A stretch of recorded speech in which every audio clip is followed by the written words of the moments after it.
Hi viewers, ശ്രീപത്മൻ tarot റീഡിങ്ങിൻ്റെ അടുത്ത എപ്പിസോഡിലേക്ക് സ്വാഗതം.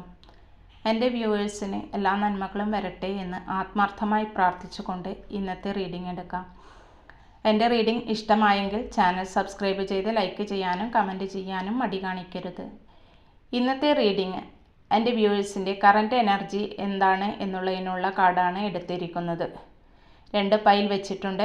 നിങ്ങൾക്ക് ഏതാണ് ചൂസ് ചെയ്യേണ്ടതെന്ന് നിങ്ങളുടെ ഇൻറ്റ്യൂഷനിൽ വരുന്നത് ആ പൈൽ സെലക്ട് ചെയ്യുക.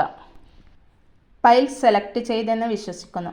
ആദ്യത്തെ പൈൽ സെലക്ട് ചെയ്തവർക്ക് എംപറർ കാർഡാണ് വന്നിരിക്കുന്നത്. നല്ല ബുദ്ധിപരമായി ചിന്തിച്ച് കാര്യങ്ങൾ കൈകാര്യം ചെയ്യുന്ന വ്യക്തിയാണ്. നിങ്ങളുടെ ഹാർഡ് വർക്കിലൂടെ വിജയിച്ച് എല്ലാം നേടിയെടുത്തതാണ്. നല്ല നേതൃത്വ പാഠവുമുള്ളതും നല്ല അധികാരത്തിലിരിക്കുന്നതുമായ വ്യക്തിത്വത്തിനുടമയാണ്. ഇതൊരു പോസിറ്റീവ് കാർഡാണ്. നിങ്ങളുടെ റിലേഷൻഷിപ്പിൻ്റെ കാര്യത്തിലാണ് ഈ കാർഡ് വന്നിട്ടുള്ളതെങ്കിൽ അവർ ഒരു കാര്യവും ഹൃദയം കൊണ്ട് ഷെയർ ചെയ്യില്ല. കാരണം ഇവർ ഇമോഷണൽ അല്ല, ബ്രെയിൻ കൊണ്ടാണ് എല്ലാം ചിന്തിക്കുന്നത്. ജോലി സംബന്ധമായിട്ടാണ് നോക്കുന്നതെങ്കിൽ ഒരു ഗവൺമെൻറ് ജോലിക്ക് ചാൻസ് ഉണ്ട്. അത് ഒരു വിദ്യാഭ്യാസപരമായി നിങ്ങൾ നോക്കുകയാണെങ്കിൽ നല്ല നോളജ് വരാൻ ചാൻസ് ഉണ്ട്. ന്യൂമറോളജി പ്രകാരം 4 എന്നത് രാഹുവിൻ്റെ നമ്പറാണ്. നല്ല സ്റ്റെബിലിറ്റി ഉള്ള ഹാർഡ് വർക്ക് ചെയ്യുന്ന എന്ത് കാര്യവും സ്വയം പ്രയത്നത്താൽ നേടിയെടുക്കുന്ന വ്യക്തിയാണ്. രാഹു വന്നാൽ സ്ട്രഗിളാണ്, റെസ്ട്രിക്ഷൻ ഉണ്ടാകും എന്നൊക്കെയാണ് പറയുക. സെക്കൻഡ് പൈൽ ചൂസ് ചെയ്ത വ്യക്തികൾക്ക് കിട്ടിയത് 10 ഓഫ് വാൺസ് എന്ന കാർഡാണ് കിട്ടിയിട്ടുള്ളത്.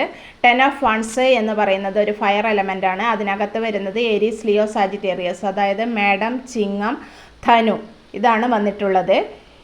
ഇതിനകത്ത് കാണുന്നത് ഒരു നല്ല സ്ട്രെസ്സിലൂടെ നടന്നു പോകുന്ന ഒരു വ്യക്തിയെയാണ് കാണുന്നത്. കുടുംബഭാരമായാലും ജോലി ഭാരമായാലും എല്ലാം ഇറക്കി വെക്കാൻ പോകുന്ന ഒരു വ്യക്തിയെയാണ് കാണുന്നത്. ഇത് ന്യൂമറോളജി പ്രകാരം സൺ എനർജിയാണ്. ഇപ്പോൾ നല്ല സമയമല്ലെങ്കിലും അതൊക്കെ മാറി നല്ല ഗ്രോത്തിലേക്ക് വരാൻ സമയമായി എന്നാണ് ഈ കാർഡ് കാണിക്കുന്നത്. നിങ്ങൾ ദൈവത്തെ വിശ്വസിച്ച് മുന്നോട്ട് നീങ്ങിയാൽ തന്നെ നിങ്ങൾക്ക് നല്ല ഉയർച്ച ഉണ്ടാകും എന്നാണ് കാണിക്കുന്നത്. അത്രയും സ്ട്രെസ്സായ കാര്യങ്ങളൊക്കെ ഏറ്റെടുക്കാതിരിക്കാൻ ശ്രദ്ധിക്കുക. നിങ്ങൾക്ക് ആവശ്യമുള്ള ഭാരം മാത്രം ഏറ്റെടുക്കുക. നിങ്ങളുടെ ലൈഫിൽ ഫോക്കസ് ചെയ്ത് പൈസ സേവ് ചെയ്ത് വയ്ക്കുന്നതും നല്ലതാണ്. സൺ എനർജി ആയതുകൊണ്ട് പുതിയ തുടക്കം, പുതിയ അവസരങ്ങളെല്ലാം വരുന്നുണ്ട്. അതായത് പേരും പ്രശസ്തിയും വിജയവും സമ്പത്തും എല്ലാം വരുന്നുണ്ട്.